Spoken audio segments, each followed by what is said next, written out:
আমি প্রিয়াঙ্কা। আর for the first time আমি টিম্পির জন্য কেক বানিয়েছি, তাও আবার নিজের হাতে অরিও চিজ কেক। তো ওকে আমি খাওয়াবো, তো ওর ভিডিওটা, ওর রিয়াকশান দেখলে তোমরা বুঝতে পারবে যে অরিও চিজ কেকটা কেমন হয়েছে। তো চলো দেখে নাও। চকলেট আছে এটা পুরোটা উপরে।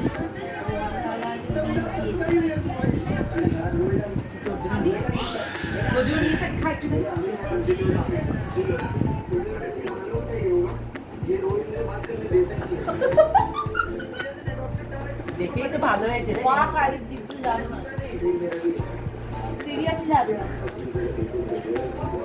ভালো হয়েছে, ফাটাফাটি হয়েছে।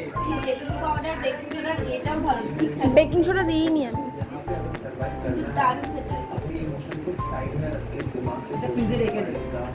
এখানে আমি তোমাদেরও কেকটা একটু কেটে দেখিয়ে দিলাম ভেতরটা কতটা ক্রিমি হয়েছে দেখতে, আর খেতেও অসাধারণ হয়েছিল। কিন্তু হ্যাঁ, ফার্স্ট টাইম করেছি, ফার্স্ট টাইম সাকসেস হয়েছি ঠিক কথা, বাট চিনির ভাগটা একটু বেশি ছিল। তো পরের বারে চিনির ভাগটা একটু কম করবো আর তোমাদের সাথে ভিডিওটা শেয়ার করবো। আজকের মতন টাটা, দেখা হবে পরে নতুন ভিডিওতে।